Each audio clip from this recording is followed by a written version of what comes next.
Welcome to Authentic Living with Roxanne, a place where we have conscious conversations about things that really matter in our lives. And now here's your host, Roxanne Derhodge.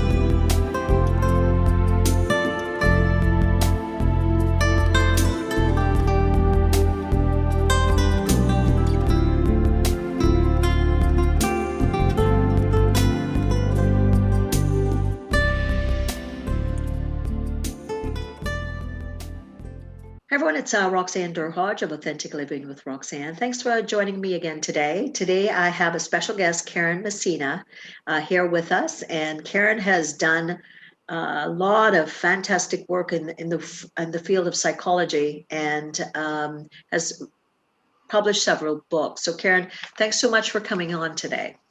Thank you very much for asking me. It's a pleasure. Thank you. So I'm going to read a little bit about her bio, but most of it will be in the show notes. If you missed anything, everything's going to be in there. Her first book was published by Routledge in 2019, and it was titled Misogyny, Projective Identification, and Mentalization. All big words. We're going to talk about all that. The Psychoanalytic, Social, and Institutional Manifestations. And her second book was published by International Psychotherapy Institute, Aftermath, Healing from the Trump Presidency, which I'm sure there's a lot of need for that, not just obviously in the US where Karyne's located, but of course globally. I think it's impacted so many people. And her fourth book, it's Not Me, It's You, How Narcissists Get What They Want and How to Stop Them. And it focuses on relationships between narcissists and projective identification, and it'll be available in 2022. So maybe, Karyne, you might have to come back and visit us again at a time. So Karyne, tell me a little bit about, did you always want to do psychotherapy? Was that something that you kind of grew up knowing that you wanted to do, or kind of what is your story about and your process and doing the kind of work that you do? Well, I grew up in the Florida Keys at a time where it was safe to roam and be curious. And I had a little boat that I would take to a little island.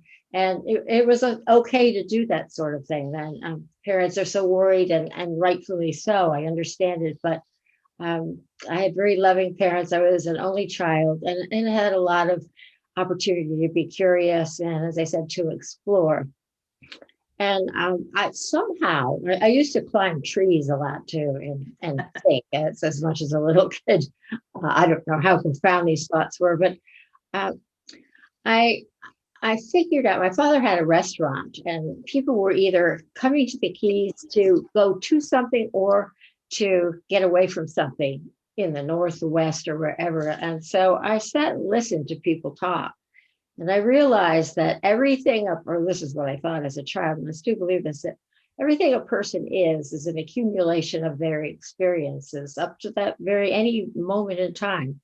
So somehow I read some book about some helping person. I don't know if they had books about psychologists then, but I thought, helping people by listening, and somehow it just caught my attention since I was probably in the 4th or 5th grade. Oh, a long time then. So yeah. You figured out something that a lot of people struggle with for a very long time, and what path they're going to take. It was the trees, just it's the trees in the ocean. And I've been to the Keys, and I could see how exploring as there. I grew up in Trinidad and Tobago, and the same thing in the islands, just roaming and the sea and the sand and the shells, all that stuff, and just it's just an amazing place to kind of evolve, especially with a young mind. And I absolutely love the Keys as well.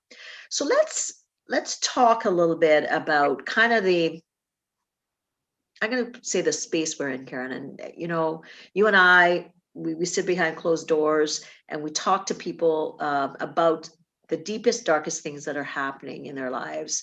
And I often say it's a privilege that, when you really stop and think what we do, we really do have a lot of responsibility in really creating a space that allows people to be themselves. Absolutely. And I'm going to talk to you a little bit, before Karyne and I got on, we were talking a little bit about kind of the space we're in, the time we're in 2020, 21, and kind of, the whole concept of the space that the world is in. So Karyne, I want you to kind of give me a sense of what you're thinking between obviously your past presidency and that time and that the chaos, the global pandemic and the impact on every one of us, like where I am, we're in a second lockdown, the violence and the, unfortunate things we're seeing with race and just the fear state that people are living in. How do you find that that's affecting people in your space that you see? Absolutely. That's a very good question. I think people are really scared and they're anxious. And part of that has to do with living in a time that nobody's lived in before.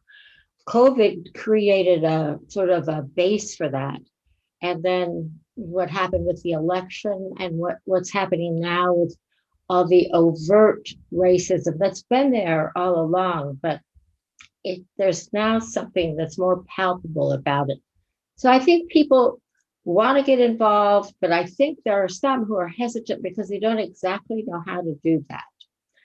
I think the most important thing is that people want to heal from the damage that was created during the Trump administration.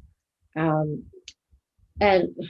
Donald Trump didn't start all of this. He's not the person who invented racism, but somehow I think that people were given permission to say things that they wouldn't have said before. They might have thought some racist things, but a lot of people wouldn't have said it. And I say to people sometimes that it's as if they got a license. Got a license to be more violent. They got a license to be more abusive. They got a license to say whatever they want to people from other countries. And so I think that somehow we have to come together and heal as a nation. And that's actually what mentalization is. It's listening to each other in an atmosphere of respect, not necessarily agreeing. I don't think we're going to get Republicans to become Democrats or vice versa, but just to be decent to each other. In one of my books, I talk about how do you have Thanksgiving again with people who haven't been speaking for 4+ years. But how do you do that? And I think that just being respectful of someone else's opinion is really important. If they get out of hand, then I think maybe they're disinvited from the table. But Right. You have to be able to listen to other ideas. And sometimes that's very hard to do.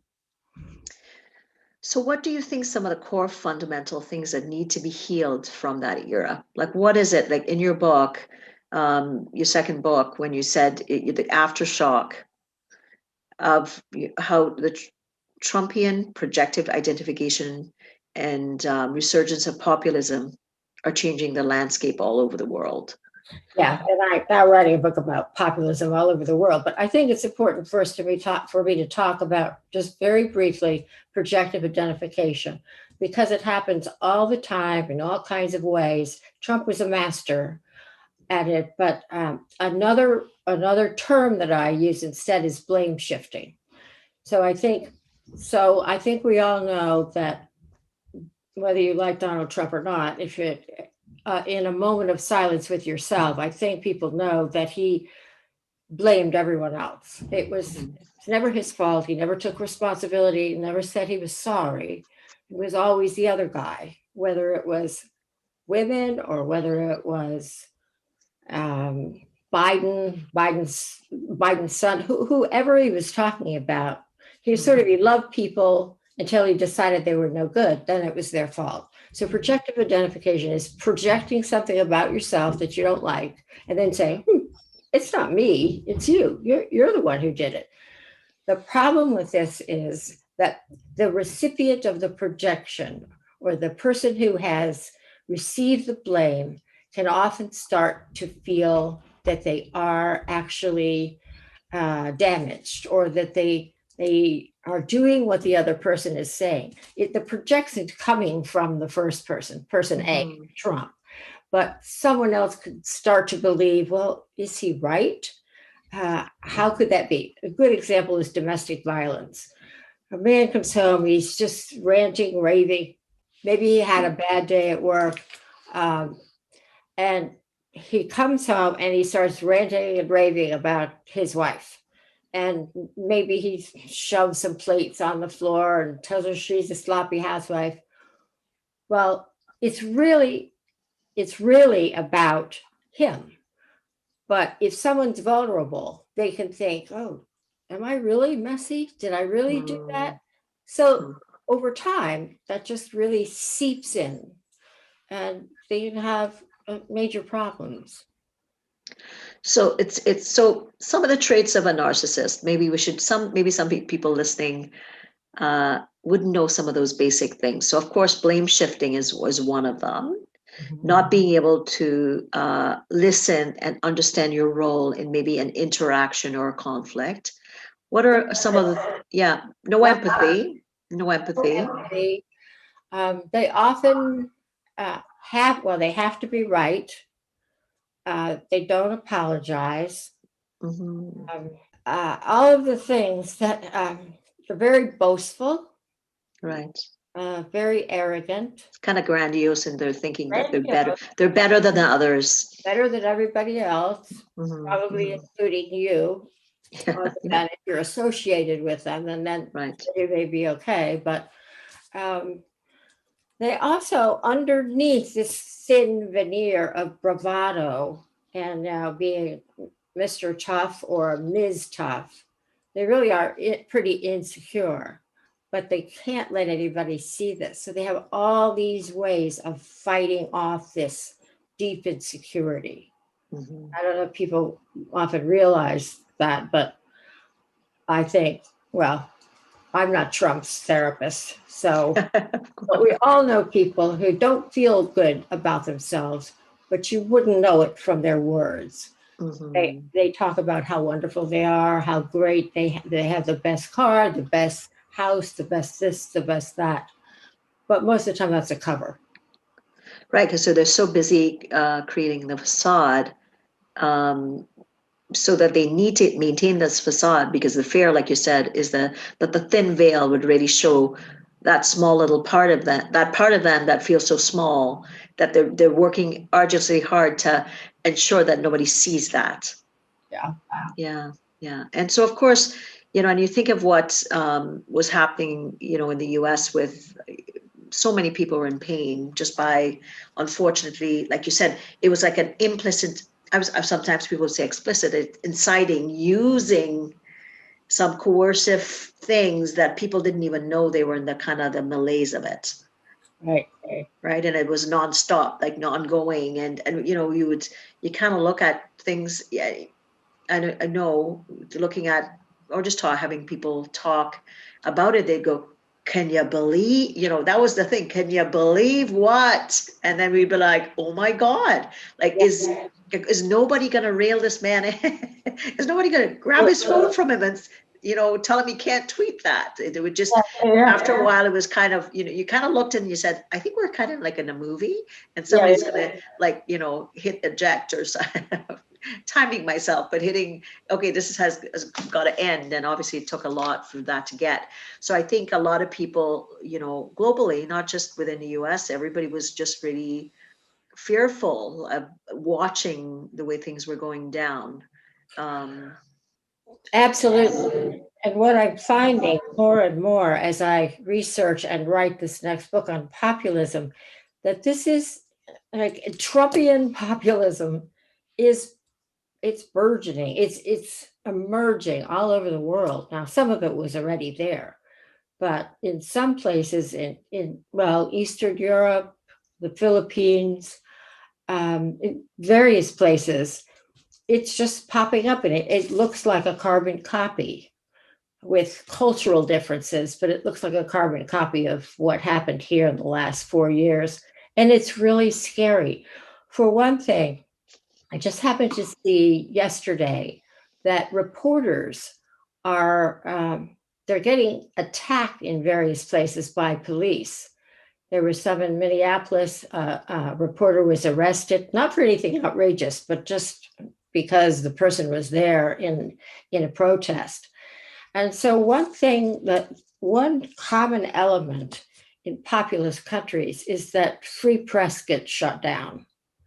And when I saw that reporters were getting, and I read some things last June, and into the fall about this, when I saw this happening, it just made me think, where are we going?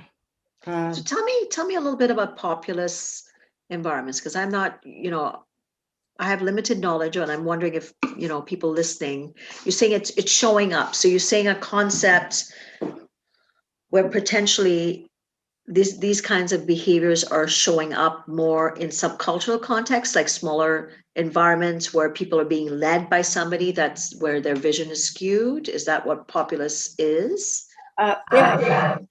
It's basically, I think there are a couple of consistent elements. One is it's basically the poor versus the elite, but it gets very tricky because the person who comes in to quote unquote save the poor actually then becomes very corrupt and very dictatorial and very authoritarian, because that person they want to be the king they want to rule the land, the king of the castle. So they come in alignment with the impoverished, or the person, the poor, like you said, and they maybe do certain things to kind of gain a grounding. They gain populist, in sectors that potentially would not have maybe potentially listened to their rhetoric in the past. And then somewhere within that space, you start to see a shift where there is autocratic behavior taking over at some point. Absolutely. And then everything is taken over by the state, sometimes more quickly, and sometimes it's not as quickly, but media is taken over, schools are taken over, universities, libraries, museums, everything becomes state run. So there aren't private entities for the most part. That's why when I saw this attack on reporters, I was so concerned, because I'm not saying we're heading in that direction, but that piece didn't look very good. What's concerning, if you have, after what's, with the Trump era, to see this, and obviously it's an area you've been obviously researching and doing work with for a long time. So is it that you're looking at the collective and being concerned about how power can explicitly in this case impact people's psyche, and that can impact overall our society, kind of the violence that we saw in Washington, the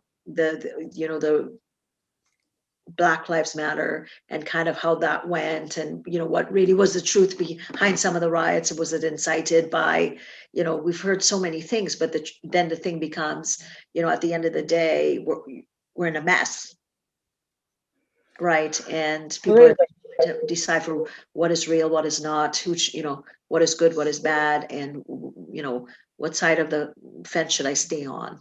Yeah. The other thing I wanted to mention, I think the other component in populist countries is that they're all anti-immigration, which just by definition makes them very racist, because there's some group of people they want to keep out. It's not necessarily all people or visitors, but they target a group for one reason or the other based on their culture, and then that group becomes like subpar, and they can be very brutal to these people. I mean, they don't have the rights that people in the country have. They often don't have adequate housing, whereas they help other people who are poor. So it's really strikingly bad, if there's such a phrase. So with that in mind, and with what I would say, now the shift in power, how do we heal from this? Well, I think people have to start talking, opposing groups, as I was suggesting before, but I think that needs to be operationalized. How is it that we get groups of people who have different views about how the country should be run? And I'm talking about level-headed people, not people on the fringe. But how do we get them to talk? It's vitally important to let other people have a voice, even if you disagree with it.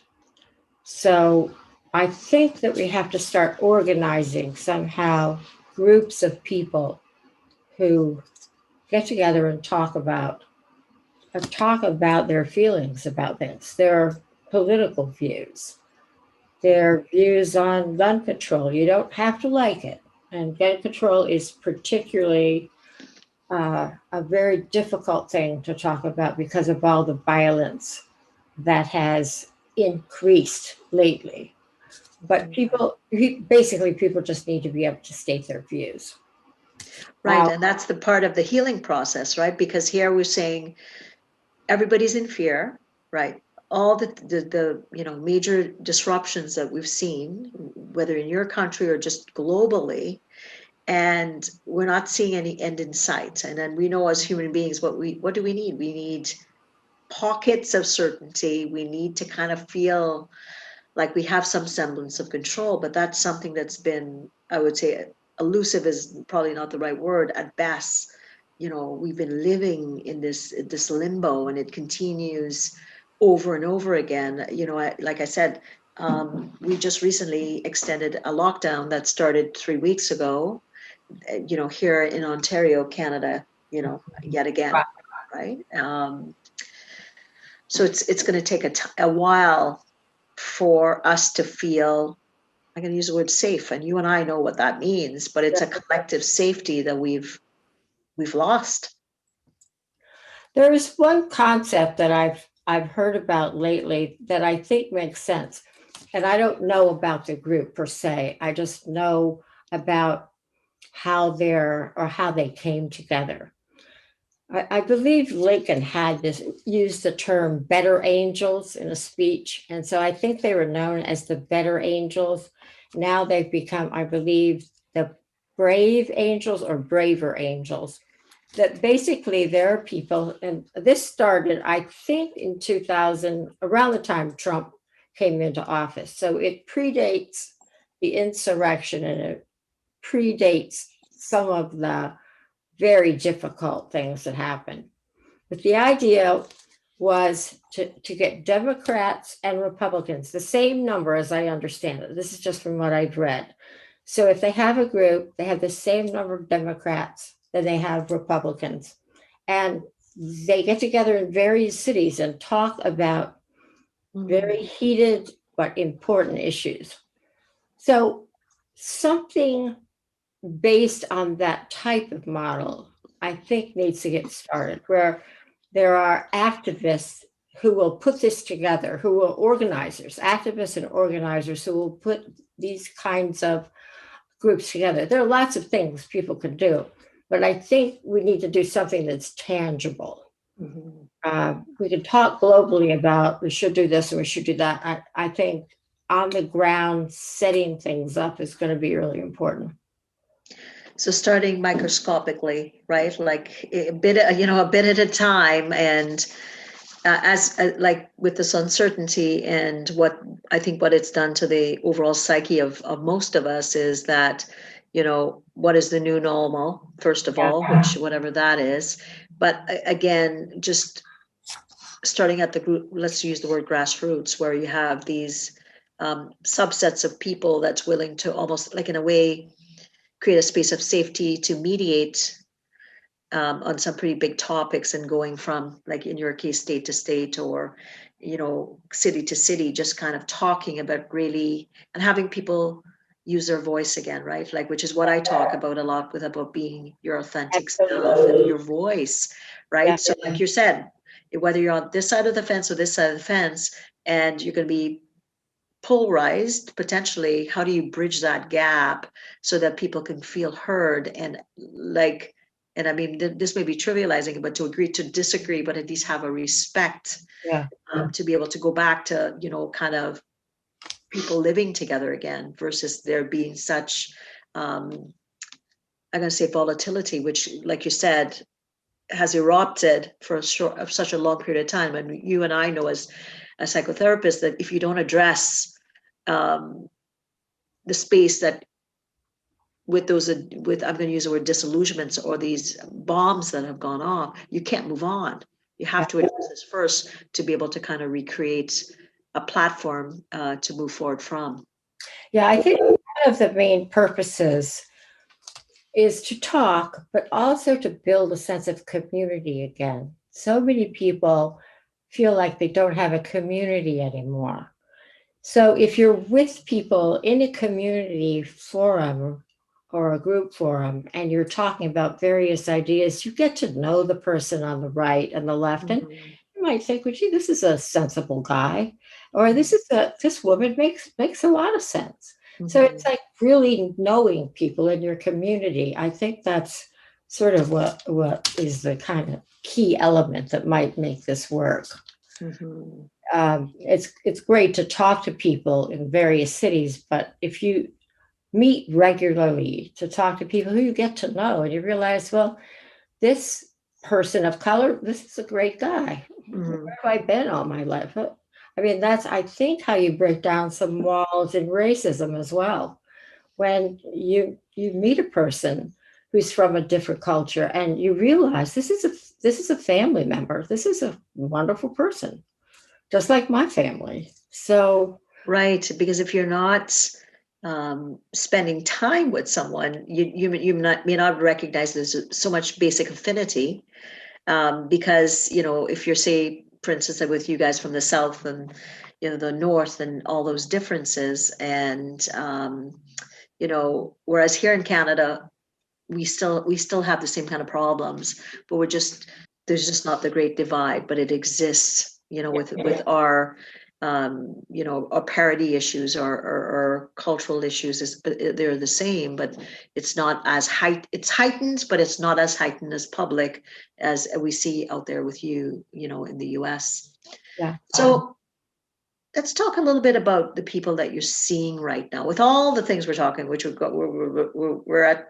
I love that you've done this work, Karyne, because I think oftentimes people don't stop to think about that, right? We kind of have a perspective, but to look at it and to really deconstruct it and say, wow, this is our time. We are in the history books, aren't we? Like, this time is going to be, it's going to be interesting, with my grandchildren or great grandchildren, when to have these conversations, because we're actually living through this and we don't know what to do. And how I was doing an interview earlier today with a CEO, and we were talking about the fact that trust was needed before, but trust was a concept and now it has to be a reality.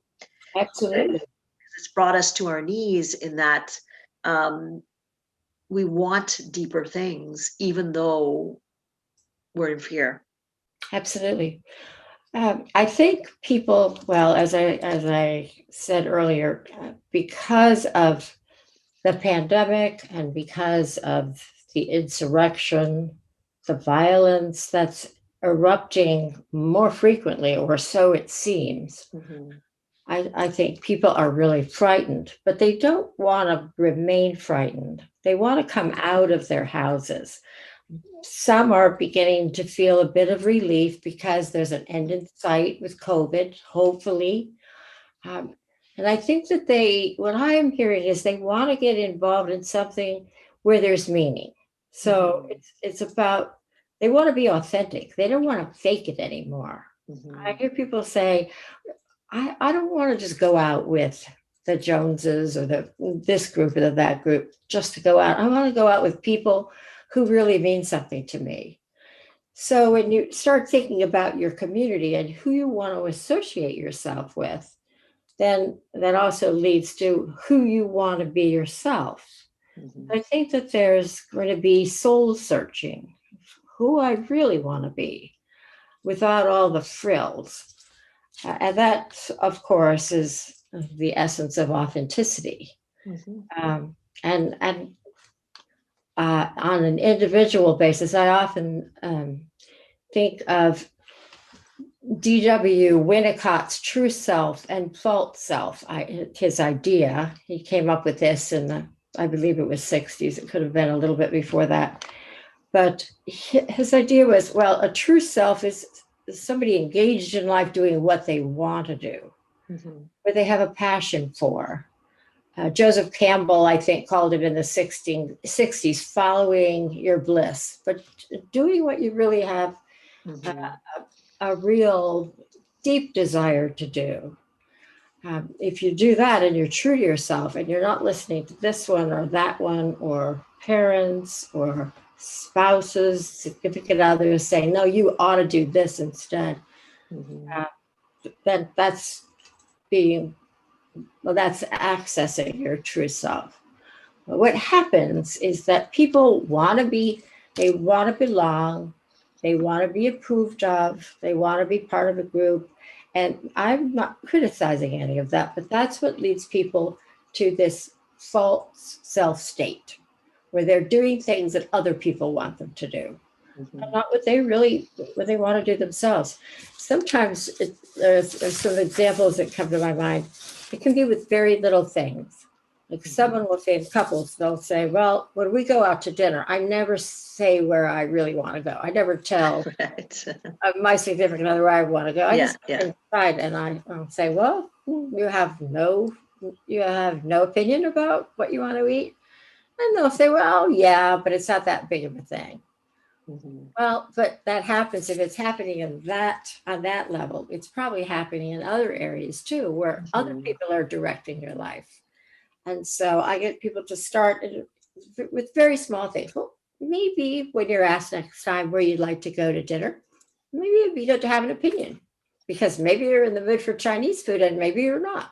Yeah, maybe you've had Chinese food one too many times and it's time to make a shift. Maybe you want a good pizza. So you think that people, because we've been locked off from all the things that distract us, I wonder what your thoughts are on this, that it's really, would you say it's brought people to come to terms in the quietness of what makes them authentic? And do you think most people are feeling that, or are you finding that people are going the other way, where they're trying to distract with every kind of dysfunctional element that they can? I think it's across the board, because there has been quite an increase in domestic violence since the pandemic started. So I think it's working well for people who have a good relationship. Various people, a number of people say they're closer to a significant other, but that's only if the dynamic is working. If it's not, they're probably not thinking about a true self if they're having terrible problems with the person they're living with. And it's also been very hard on people with children. Yes. Because, and I think it's not just mothers, fathers. I have fathers who call me from their cars because they've been working homeschooling their kids. They get a little bit of a break.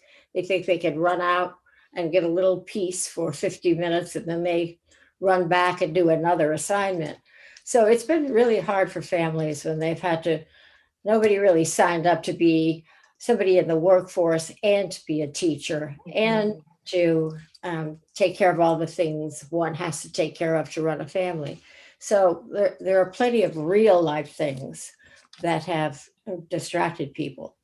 But I think when things settle down, when kids are back in school, when there's more of a routine again, and people do the work they do, however they do it, I think there will be some soul searching. One aside, but it just makes me think about permanent change versus temporary change. So in 3 years, will everybody be back in the same rat race that they were in, or will there be something different? I watched something, a documentary on the planet, and the planet profited, the environment profited from COVID, because in so many cities, the sky is bright and the animals have come out and they're mating more, and it's just amazing what's happened with the environment. There was one young man who was a photographer in India, and he hadn't seen the Himalaya, the mountains before, but he was just shocked. He went to this building. He was able to take this beautiful mountain range that he hadn't been able to see for his whole life in person. So will people, I guess the question is, will people take advantage of this opportunity to change a bit? And nobody's going to change 100%, but to capture this moment when our environment is not in the greatest shape, but our planet, will they make some permanent changes? And so I think the same idea holds true for families. Are they going to, and businesses, are they going to do something different with their employees? Are they going to allow people to work remotely? Or is everybody in 3 years going to be right back where they were? So I think that's a question that we all really have to answer. So it's interesting that you talk about nature, right? Because I've read different things where they say, like, naturally when you slow, right, and then you look around. I back onto the woods where I live, and I don't think I've ever seen that many birds. I'm back onto a golf course, so of course there's a lot of pesticides and stuff, obviously, and there's a bit of brush, but I was at a friend's place not too far from here, and she also backs onto the woods, and all of a sudden, and she was in a condo, so I'm a little bit removed from the golf course, but she's kind of close. And all of a sudden, out of nowhere, there was like 5 deer, and they kept coming closer, Karyne. And I was like, I said to my friend, I can't believe this is happening. So we moved quietly, and it was such and they kept coming closer. There was 3 babies, and it looked like, I'm going to assume a mom and a dad, or 2 moms or whatever. And we thought, okay, well, we're going to try to feed them, but we're of course doing it, in a very slight way. And they just stayed, and we were like blown away. And I've lived in this home for like 25 years, and I'd never experienced something. I was profoundly, I thought, okay, universe, thank you for letting me have this experience. Because they got so close and they stayed, so it's amazing what's happening, right? And if we could learn from some things naturally that are happening in nature, really, like, to your point, yes, we're going through a lot of adversity, but there's so much beauty too that's being shown to us in a different way. And what you just said is being shared. That feeling is being shared by people all over the world. They're seeing nature, deer, and various other animals are coming into communities. It's really pretty phenomenal. So people have had the same experience you're talking about. There's one place, I'm not exactly sure where it is, but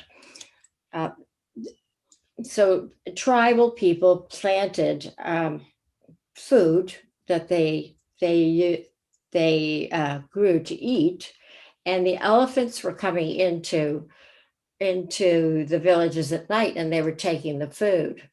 And they thought of something that was very clever. They planted an area just for the elephants, and the elephants just went to their area. They never went back to the place where the people's food was planted. That's pretty phenomenal. That's a fascinating story, Karyne. Wow. And so I think, as much as we, when we talk about, like you said, the populace and what is, and all the things that we've all gone through, is that there's such beauty around us, and things that we can notice, and probably some natural rules of nature, which we often hear about, right? Like that we can get a bit more in tune. And I think that's what's happened. I found, like, as I've coached certain people, some people are getting it, and they're opening up to lots of different things. And then unfortunately, people that are unable or uncomfortable with slowing and, coming to grips with the crazy monkey in their brain, and they're distracting over and over again, those seem to be the people that are employing more dysfunctional strategies that are making things worse in their life. And so it seems to be like it's like a bit of a divide that way, you know. What I'd like to think, I'm a realist, but I'm also an optimist. I think there could be hope if people really have had time, they still have time to really assess what they really want in life, what's really important, versus all of the things people do just to keep up with, as the saying goes, the Joneses. But really, really decide what's important for them as individuals, for their families. I think that this could be a new beginning. Now, maybe that's wishful thinking, but I hope it is for some people. I'm with you, Karyne. I'm hoping that it is. You know, I was going through my closet today and I thought I hadn't worn a dress in a while, and I thought, today I feel like wearing a dress. You know, it's so interesting. I'm going through my closet and I have so much clothes, and I think, you know, how I've shifted even, right? Like, and I'm thinking, and I love the dress I haven't worn it probably in about a year and a half. And I thought, and it didn't, I was kind of overwhelmed with all that was in my closet, because I thought, do I need all of this? Yeah. Truly? Yes, we all like nice, pretty things once in a while. But I looked at the extent of what I was looking at, and I thought, this doesn't make sense anymore. I know I had a similar experience. I moved into a house during COVID.